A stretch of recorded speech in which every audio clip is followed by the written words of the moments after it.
Monsieur Bamba était un professeur de littérature et d'histoire dans une université prestigieuse, un lieu qui représentait à la fois l'élite académique et une microcosme du pouvoir social. L'institution attirait des étudiants issus de familles influentes, des jeunes aux noms prestigieux et aux attentes élevées. L'université, avec son architecture imposante et ses traditions anciennes, avait été conçue pour préparer la future classe dirigeante. Mais derrière les façades majestueuses et les diplômes éclatants se cachait une réalité moins brillante, un monde où l'élitisme et la supériorité étaient des principes fondés sur des privilèges hérités plutôt que sur le mérite personnel. Les étudiants, baignés dans cette culture de privilèges, étaient souvent insensibles à la réalité des autres, privilégiant leur statut social à l'authenticité de l'expérience humaine. Pour eux, M. Bamba n'était qu'un simple professeur, un petit homme sans grande importance, surtout comparé à la lignée d'élite auquel ils appartenaient. Leur vision du monde était marquée par l'idée que les titres, les noms et l'argent étaient la mesure de la valeur d'une personne.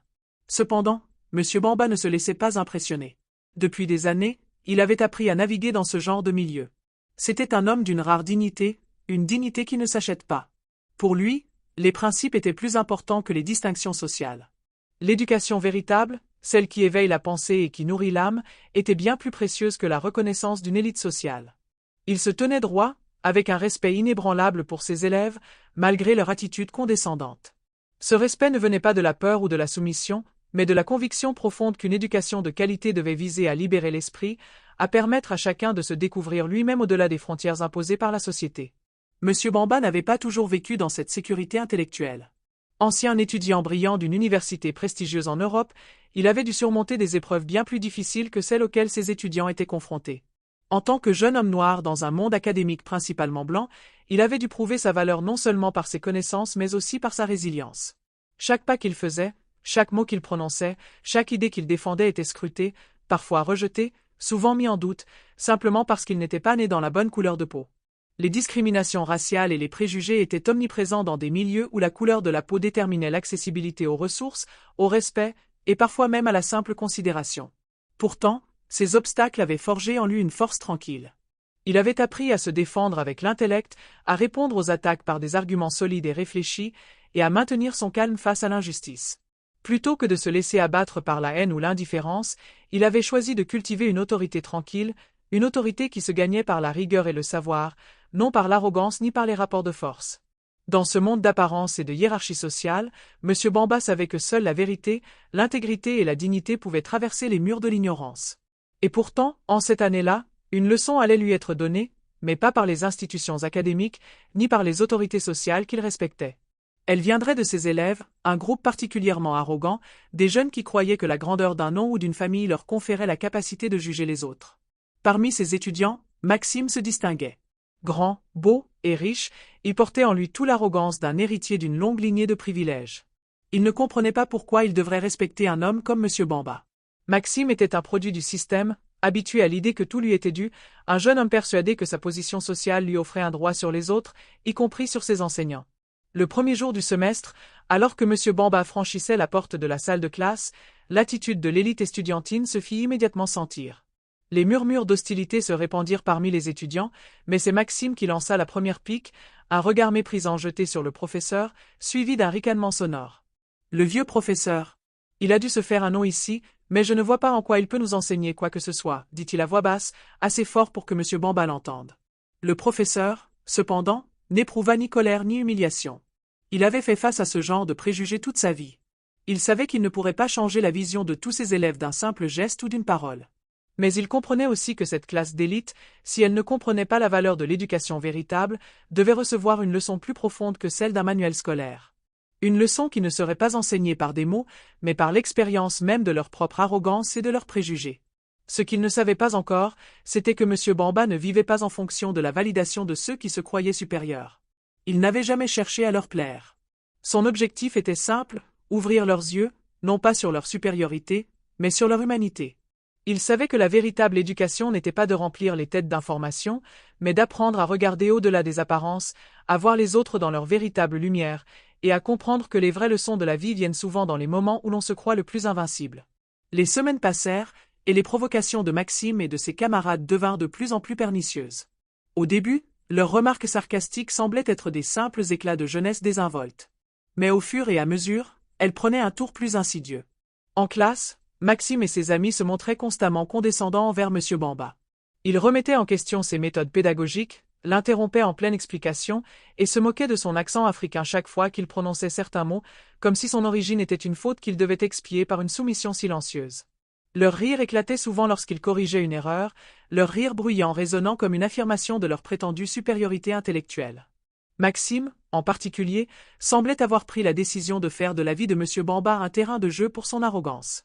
Chaque jour, il cherchait à déstabiliser son professeur, le mettant sur la défensive avec des questions pièges, ou en lui lançant des remarques cyniques pour lui faire perdre son calme. Il savait que M. Bamba n'était pas du genre à se laisser emporter par la colère, mais il était déterminé à le pousser à bout, à le réduire à l'état de vieux professeur qu'il méprisait tant. Un jour, pendant un cours particulièrement difficile sur la Révolution française, Maxime, sans se soucier du contexte ou de la situation, lança avec mépris. « Franchement, il faudrait que vous révisiez un peu l'histoire avant de nous enseigner. Vous mélangez des dates comme si vous en parliez de votre grand-mère. » Les autres étudiants éclatèrent de rire, leur moquerie dénuée de toute subtilité, mais d'une cruauté évidente.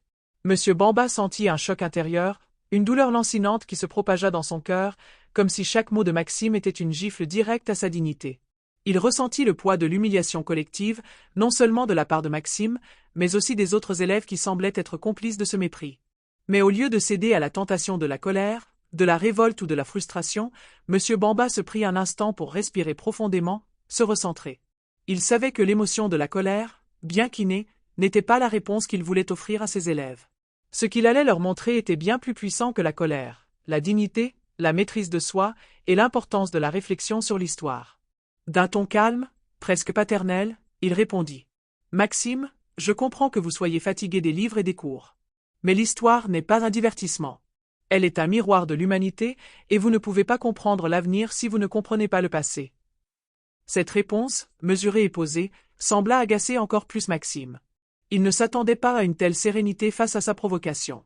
Cela le perturba, mais en même temps, il était déterminé à enfoncer un peu plus le clou, à tester la patience de M. Bamba. Il posa alors une série de questions de plus en plus absurdes et incongrues, espérant que le professeur, submergé par la difficulté, finirait par perdre son calme. Mais à chaque interruption, à chaque nouvelle moquerie, M. Bamba répondait avec une sagesse tranquille, refusant de se laisser entraîner dans un jeu de pouvoir enfantin. Ce calme, loin d'apaiser l'atmosphère, alimentait la frustration de Maxime et de ses camarades qui commencèrent à se solidariser dans un mépris collectif, partageant une sorte de défi silencieux à l'encontre de leur professeur. La situation semblait chaque jour un peu plus tendue.